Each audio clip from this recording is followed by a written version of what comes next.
E aí pessoal, tudo bem? Meu nome é Rodrigo e a gente vai trabalhar aí o primeiro assunto de português do primeiro ano, que vai falar um pouco das características da língua e da fala.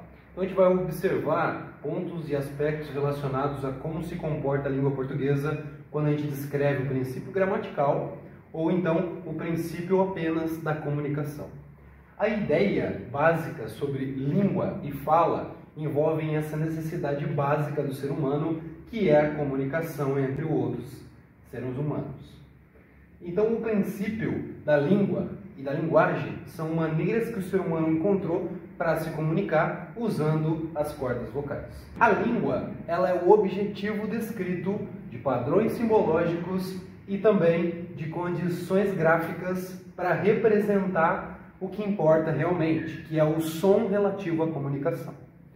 Então, a principal característica envolve, em qualquer língua falada, o ato de falar o idioma.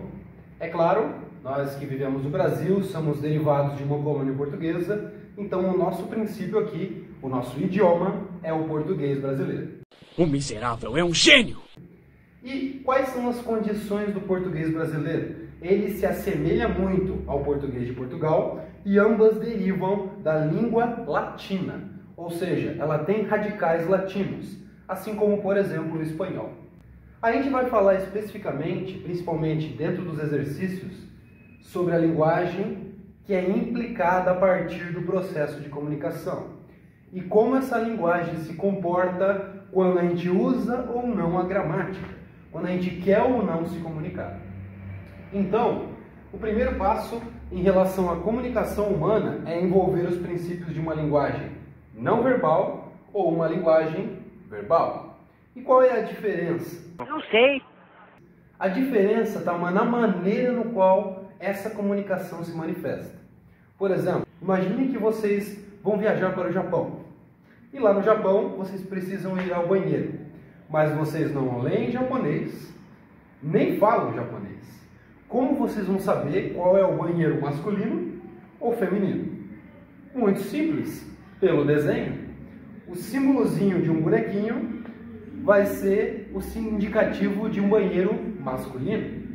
O bonequinho com a saia, feminino. Então aquele símbolo representa uma ideia. E esse é um dos princípios da linguagem não verbal. Então a linguagem não verbal vai se preocupar em comunicar utilizando expressões corporais, gestos, símbolos e informações subliminares, podemos dizer assim. Ah, agora eu entendi! Já a linguagem verbal, ela vai descrever aquilo que a gente fala. Ou seja, ela vai incitar a fala para desenvolver uma conversa. A linguagem verbal é a aplicação do idioma para criar a comunicação. Lembrando, tanto a não verbal como a verbal buscam o mesmo objetivo, comunicar. A diferença é que a linguagem não verbal vai utilizar princípios visuais, gestos e símbolos. E a linguagem verbal vai utilizar a escrita e a fala. Então, galera, dentro do princípio verbal, nós vamos encontrar na língua portuguesa duas ideias bem interessantes, que vão relacionar como se constrói o princípio do português puro e como se constrói a característica da comunicação.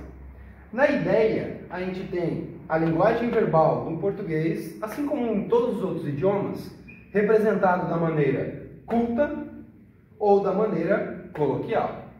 Lembrando, o que importa, a diferença entre as duas, vai ser a relação de necessidade. E qual é a necessidade? Comunicação.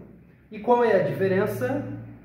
A linguagem culta se preocupa especificamente com a forma correta da escrita e da fala. Ou seja, ela vai prezar como culto as características da gramática. Ou seja, ela se preocupa com a gramática. Já a linguagem coloquial, ela não tem essa preocupação tão a fundo. Porque o objetivo da linguagem coloquial é passar informação, é comunicar. Em nosso dia a dia, o correto seria nos preocuparmos com a gramática, conjugarmos, falarmos corretamente. Mas muitas vezes isso não importa muito. já que, se passamos a informação, isso é diretamente relevante. Então, a linguagem coloquial é a maneira no qual não existe essa preocupação direta em relação à gramática. Por quê? Porque a linguagem coloquial é aquela que a gente usa no dia a dia. E qual que é a atribuição que isso propicia para a gente dentro do Brasil, por exemplo? Regionalismos são características muito comuns. Se você for pedir um cacetinho aqui na padaria de Joinville, por exemplo, eles não vão saber o que eles vão precisar te dar. Agora, se você for no Rio Grande do Sul, por exemplo, ou em São Paulo, eles vão dar para você um pão. Então, cacetinho é uma maneira de chamar o pão em determinadas regiões. Uau! Mandioca, macaxeira, zica, bicicleta, problema. Então, existem várias condições que o regionalismo vai ser excitado pela linguagem coloquial. Isso quer dizer que está errado? Não. Isso quer dizer que, gramaticalmente, a linguagem coloquial não é diretamente relacional à gramática, mas ela tem o mesmo objetivo, passar a informação. Agora, quando a gente fala de linguagem culta ou coloquial, elas podem também ser relevantes ao comportamento em determinadas situações. Vocês não podem ir a uma entrevista de emprego e falar coisas do seu cotidiano de uma maneira mais informal, podemos dizer assim. Nós precisamos manter a formalidade na fala de determinadas situações. Em um julgamento, na presença de um oficial, quando o juiz está próximo, eu não posso chamar o juiz de mano, eu tenho que chamar de meritíssimo. Então, a ideia, a diferença da implicação dentro da linguagem, vai observar, quando nos preocupamos com a gramática, nós descrevemos uma linguagem culta. Quando nos preocupamos com a informação no nosso dia a dia, nós vamos trabalhar com uma linguagem coloquial. Lembrando, são situacionais. Em determinados momentos, podemos optar ou devemos escolher uma opção relativa.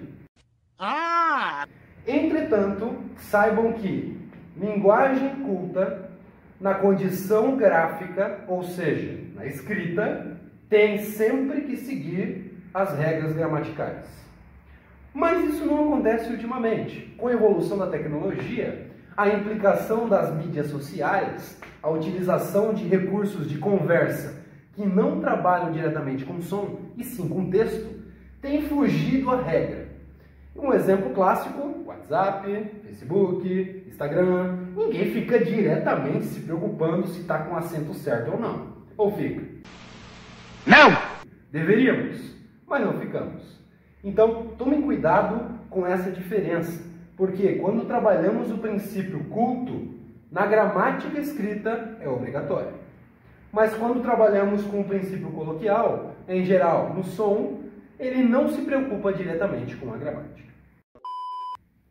A segunda parte que a gente vai falar um pouquinho, ela descreve características que envolvem a grafia e o som.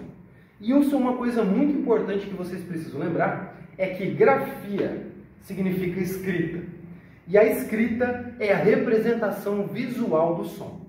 O problema é que a língua portuguesa tem várias características onde, às vezes, o som e a escrita criam confusão. Elas criam características que o som ou a maneira no qual se escreve pode nos deixar confusos. Isso porque, às vezes, a gramática ela acaba nos confundindo em relação a necessidades da escrita. Lembre-se, gramática segue as regras, mas às vezes o som confunde por causa das regras. Aqui tem 3 princípios que nós precisamos saber que envolvem essa ideia de grafia, de som, de escrita e de som que causam um pouco de confusão.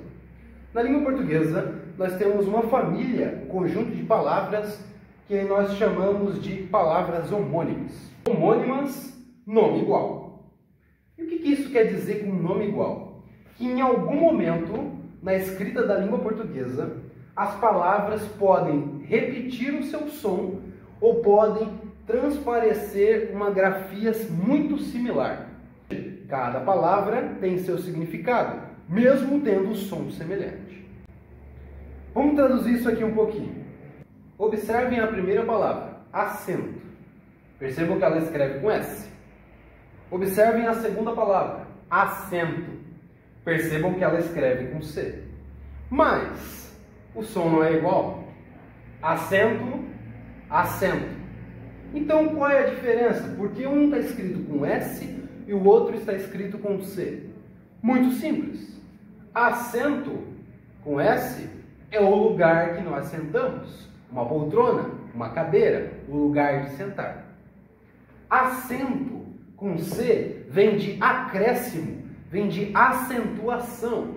E mais especificamente, quando falamos de escrita, significa o símbolo que dá força ao som. Por exemplo, o acento agudo, que é o risquinho, ele vai dar uma força aguda ao nosso som. Ele acentua o som de uma forma aguda.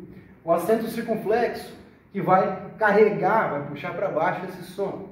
Então a ideia aqui é, apesar de ter o mesmo som e a grafia muito parecida, a escrita, elas têm significados diferentes.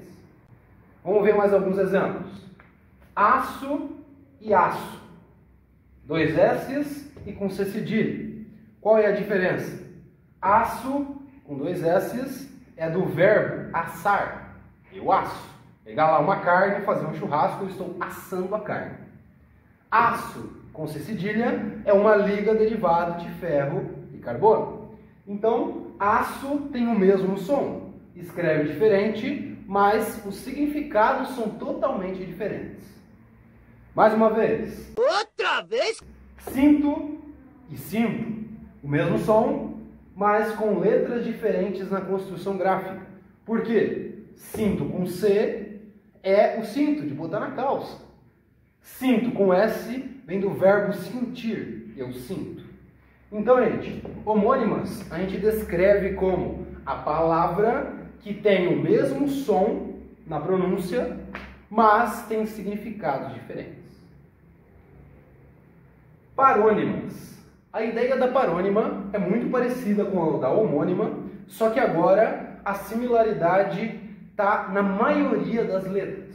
Ou seja, não é tudo igual. Não existe uma maneira total de igualdade entre as letras e os sons. É um detalhe ou outro que muda o aspecto ou visual ou sonoro da palavra. E quando elas são parecidas, a gente descreve como parônima. Observem que aqui a gente tem um exemplo bem simples. Absolver, absorver. Se falarmos rápido, mal dá para perceber a diferença. Absolver, absorver, absorver, absorver, absorver, absorver. Então, a ideia aqui é perceber o detalhe que modifica a estrutura sonora ou gráfica da palavra, que é, no caso da primeira palavra, absolver com L, absorver com R. Então, todo o resto é similar. Só essas duas letras e sons que vão mudar a palavra. Agora, o sentido é o mesmo? Não. O sentido é diferente. Então, o som ser parecido não significa que a palavra significa a mesma coisa. Logo, absolver significa perdoar. Absorver significa sugar, tragar. Por último, a gente vai falar das palavras homógrafas. E essas aqui as que mais dão um nó na nossa cabeça. Porque a palavra homógrafa, lá do nosso radical, homo quer dizer igual. E grafos vem de escrita, grafene. Então, homógrafa é a palavra que escreve exatamente igual, mas que tem funções diferentes dependendo da situação, do contexto. Por exemplo, aqui eu coloquei a palavra caminho. O que é um caminho? Uma rua, uma estrada, um lugar por onde se possa caminhar. Mas se eu falar assim, eu caminho devagar, será que esse caminho que eu acabei de falar é o mesmo caminho que está aqui? Depende. É situacional. Ou seja, enquanto a gente observa o caminho como uma estrada, ele funciona como um substantivo. Vai dar um nome para alguma coisa. Quando a gente considera a ação de caminhar na primeira pessoa, eu caminho, o caminho passa a ser um verbo.